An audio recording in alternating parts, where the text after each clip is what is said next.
Matapos po na harasin ng China ang vessel ng BIFAR diyan po sa West Philippine Sea, ay lumabas ang balita na ang destroyer po ng Amerika, isang malaki po itong warship, mga kaistorya ha, ay pinadala po nila malapit sa West Philippine Sea.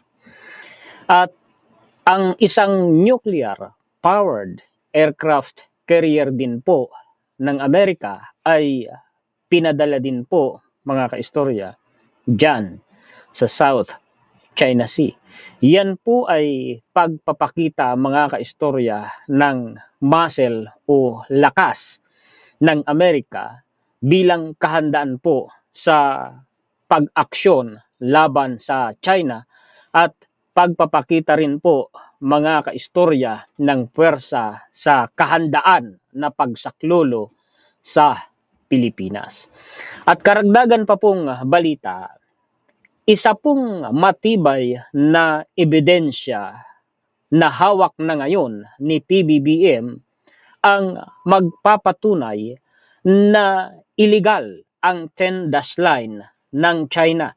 Ang ebidensya po na yan ay itinurn over na po kay PBBM dun sa Malacanang. Ibig sabihin, hawak na po ito ng Pangulo. At karagdagan pa pong balita, mga kaistorya, isa pong vlogger na supporter po ng Duterte Camp at abogado po ng simbahan ni Kibuloy at dalawang iba pa ay kinasuhan ng inciting to sedition sa DOJ.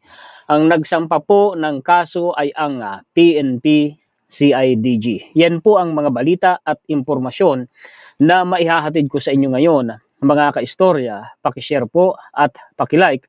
Ako po ay magpakita na sa inyo ng atin pong mga references. Palakihin ko muna ito. Ito po ang una, mga kaistorya. Malay Mail. Ang sabi po dito, US destroyer sailing near Spratly Islands in South China Sea is exercising navigational rights. Alam nyo, mga kaistorya, karaniwan po itong navigational rights or freedom of navigation o di kaya naman, mga kaistorya, ay yung tinatawag na innocent passage ay ginagamit din po yan ng China at ng Russia para kung sakaling dumaan sila dyan sa West Philippine Sea at sa Philippine Sea dyan sa Pasipiko ay hindi sila sitahin at hindi masabing labag sa international law. Pero ang katotohanan, mga kaistorya, yun ay pagpapakita ng kanilang puwersa. Ibig sabihin, ginamit din yan ng Amerika para hindi po makaangal ang China maging ang Russia na sila nga po, mga kaistorya, ay nagpapakita ng kanilang presensya at lakas itong Amerika na hindi pwedeng angalan nitong si China at nitong si Russia. Basahin po natin sa ibaba. Ang sabi po dito, ito po, mga kaistorya, ay latest na balita dahil ngayong Biyernes din po ito, December 6. Ano po, mga kaistorya? Ang sabi dito, the United States destroyer USS Preble DDG-88 has exercised navigational rights and freedoms in South China Sea near the disputed Spratly Islands. Alam natin ng Spratly Islands ay sakop po ng ating exclusive economic zone na tinatawag po na West Philippine Sea. In accordance with international law, the U.S. Navy said today the passage taken by the USS Preble in Arleigh Burke-class destroyer challenges restriction on innocent passage imposed by the People's Republic of China, Taiwan, and Vietnam with claims to the Spratly Islands, it said in a statement. The Navy called the unilateral imposition of any authorization of advance notification requirements for such passage unlawful. Ang nag-report po niyan, mga kaistorya, ay ang Reuters at kinote naman po ni Malay Mail. Ito pa ang isa pang balita. The U.S. nuclear aircraft carrier USS Abraham Lincoln is already deployed in the South China Sea. Pag sinabi mo po, mga kaistoryang US nuclear aircraft carrier fleet po yan. Hindi yan naglalakbay, hindi yan naglalayag ng nag-iisa lang. Karaniwan, may mga kasama po yan mga kaistoryang mga warships at submarines. Kung hindi ako nagkakamali, ganun kasi karaniwan mga kaistorya. With the news of its departure from the Middle East, ito po ay galing sa Middle East, pinadala sa South China Sea.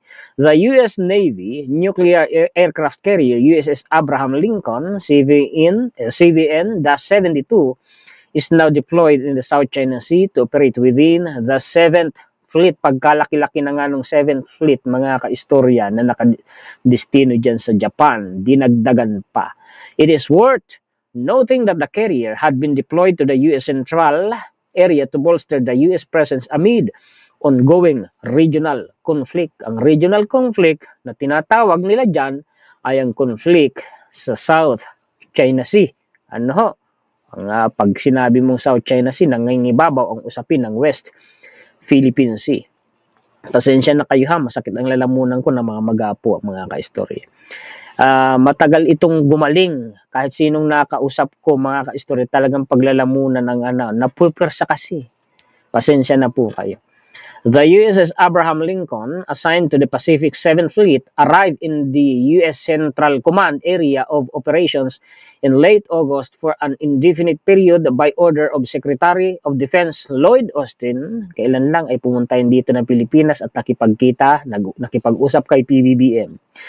Joining the USS Theodore Roosevelt, this deployment prompted by the intensification of regional conflict between Israel and terrorist group also aimed to protect ground and the maritime targets from drones, so on and so forth. Yan, talagang nagpapakita ng pwersa si Amerika sa South China Sea. Mga kaistorya, malaking mensahe yan sa China. Ito pa, ito ay sariwang balita din. Ang Pilipinas, ang Amerika at ang Japan, yung kanilang mga militar ay sama-sama pong nag-conduct mga kaistorya ng maritime activities dyan sa West Philippine Sea. Pag sinabi mong maritime activities, kung hindi naman yan sama-samang pagpapatrolya, ay sama-sama pong paghahanda o pag-iensayo. Mga kaistorya, yung tawag dyan ng iba, war game.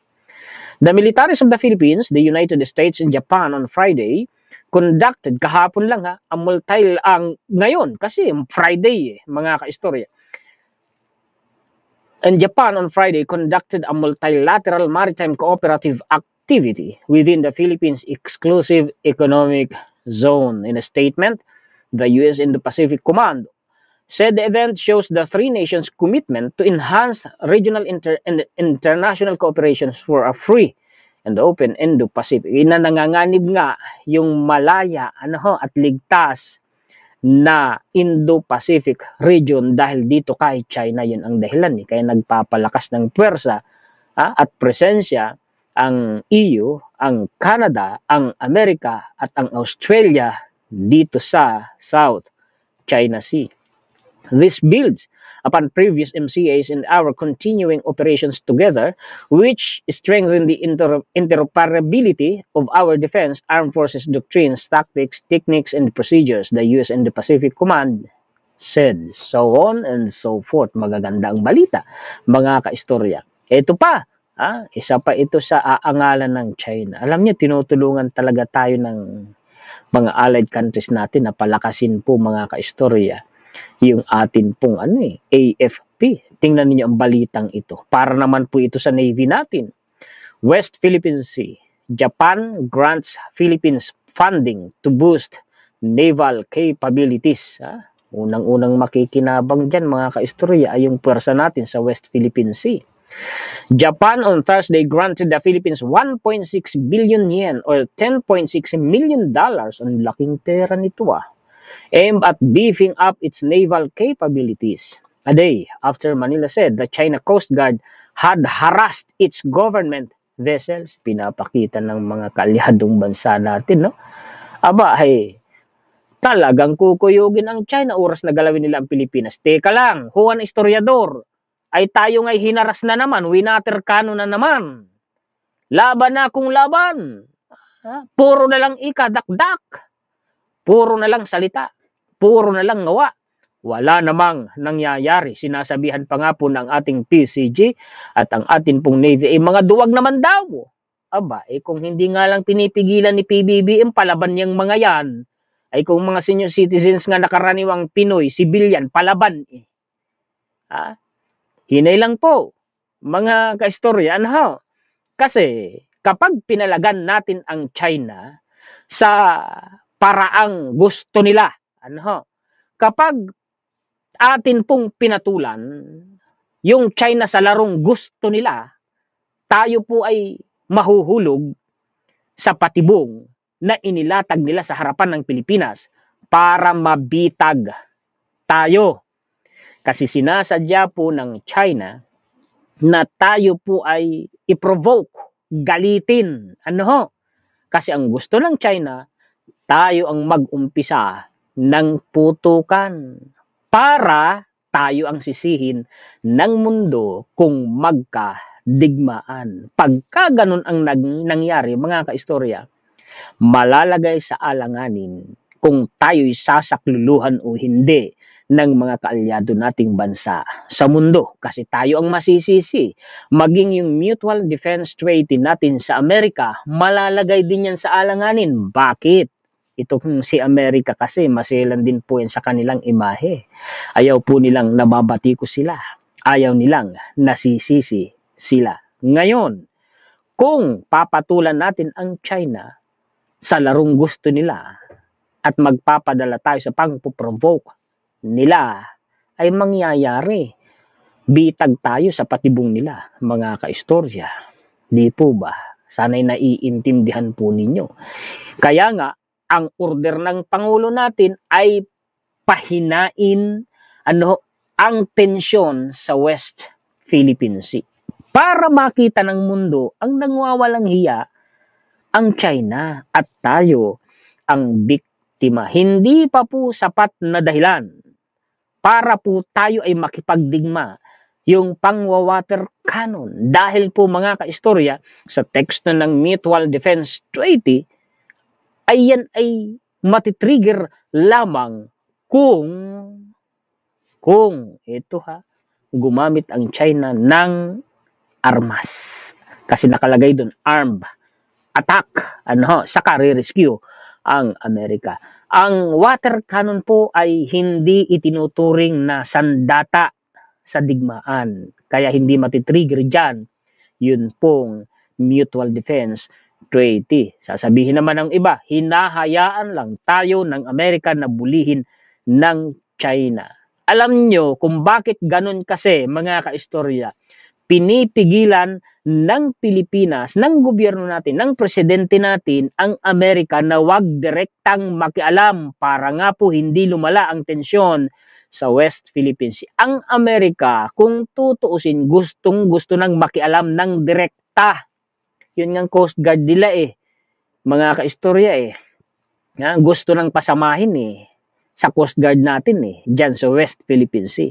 Gusto na talagang nilang makialam noon. Balita na yan noon pa, eleksyon pa lang. Hanggang ngayon, gusto na nilang makialam. Kaya lang, ayaw po ng Pilipinas, ng gobyerno natin na direktang papasukin ang Amerika dyan sa West Philippine Sea para makialam. Kaya, hanggang surveillance lamang po, hanggang tulong lamang po mga kaistorya sa pagpapalakas ng AFP at maging intelligence mga kaistorya na mga report ang gusto nilang ang naibibigay nila sa Pilipinas dahil ayaw nga ng gobyerno natin na direkta silang makialam. Pero oras na mag-signal ang gobyerno natin, larga yan.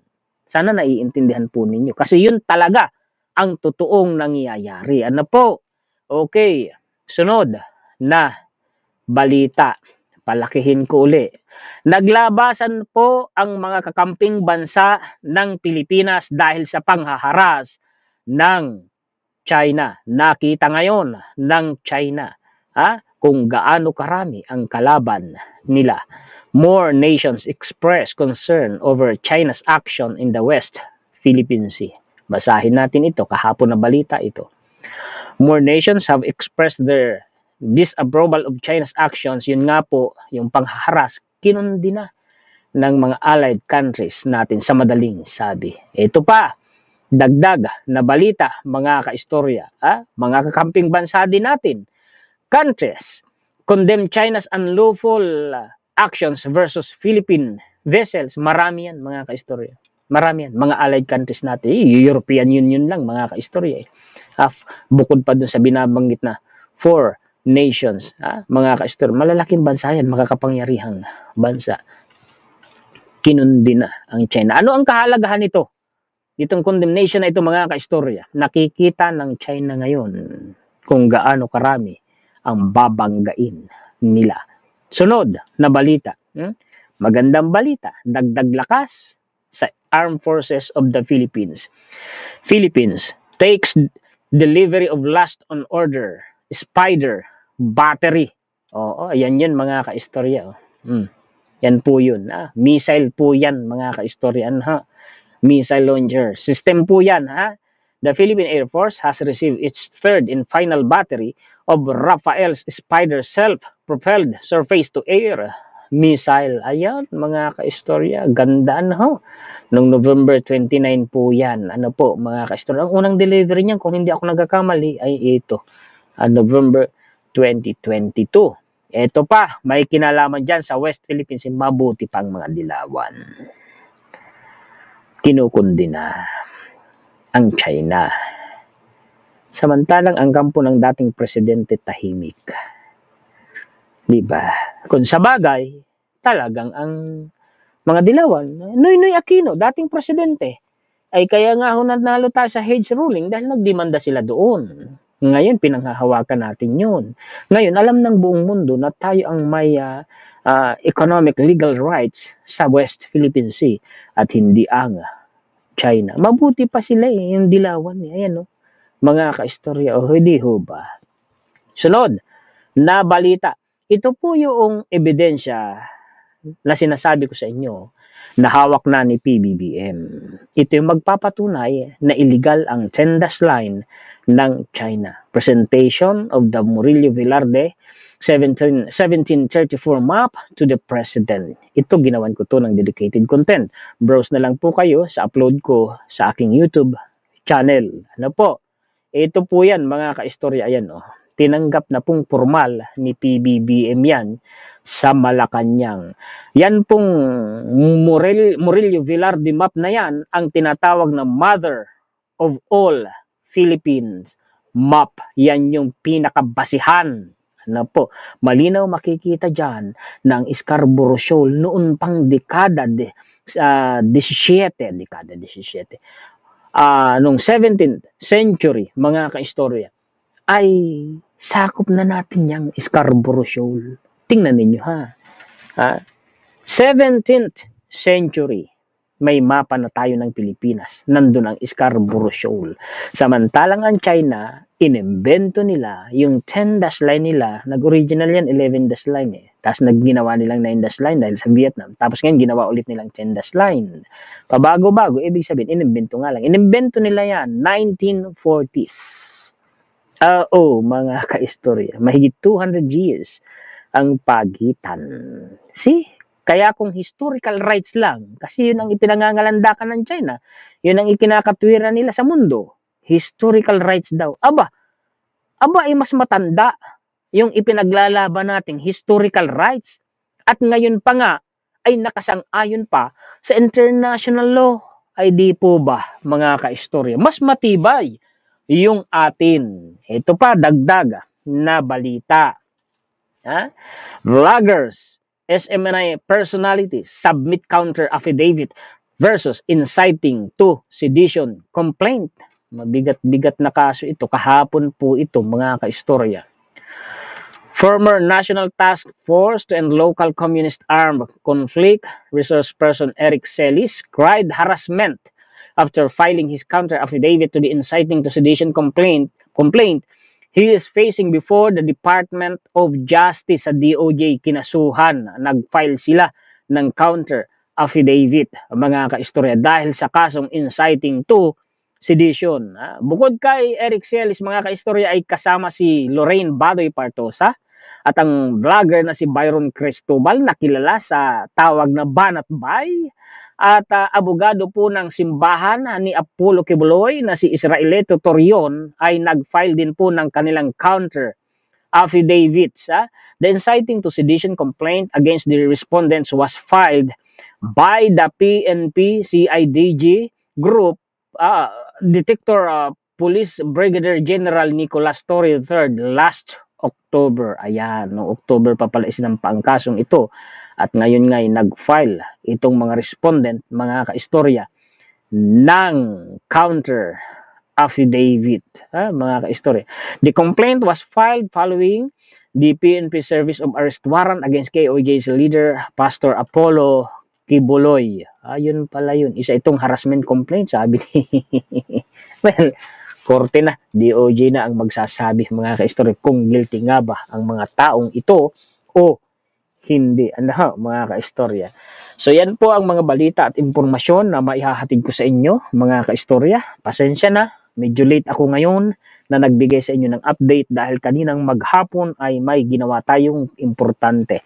May pinuntahan ako. Pasensya na, baka medyo mahina rin ang audio ko dahil hindi ko po pwedeng ilakas pa ang boses ko kasi nga ang maga niya nandito sa loob. Ganito daw talaga karaniwang sakit ng mga ng mga call center agents at saka ng mga gagaya kong vlogger na siguro ewan ko kung sa ibang vlogger pero ako kasi naranasan ko yung mga madalas na nagsasalita ng matagal ay lalo na ako sa mga contents ko karaniwan nadadala ako ng emosyon ko.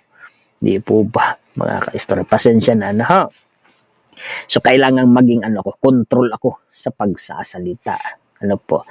Hindi na nga ako umiinom ngayon ng malamig kahit tanghaling tapat na napakainit, maligamgam ang iniinom ko. Tapos nagpabili ako ng Yakult. Bumili ako ng 6 na pack, Tag-iisa kami dito sa bahay. Hindi ko nga pala pwedeng inumin kasi malamig. Hindi ko mainom yung sa akin. Salamat po sa inyong lahat. Higit sa lahat ay salamat sa ating Panginoon. Shout out po sa lahat ng mga sulit kaistorya natin sa buong mundo. Mabuhay po kayong lahat. Maraming salamat sa lagi ninyong pagsubaybay, pag-antabay, panunood, pagsuporta, pag-like at pag-share sa mga contents ng inyong lingkod. Muli ako po si Juan, istoryador ang taga-kwento ng totoong istorya ng kasaysayan na nagmamalasakit sa kapwa ko Pilipino at nagmamahal sa bayang ito, ang bansang Pilipinas.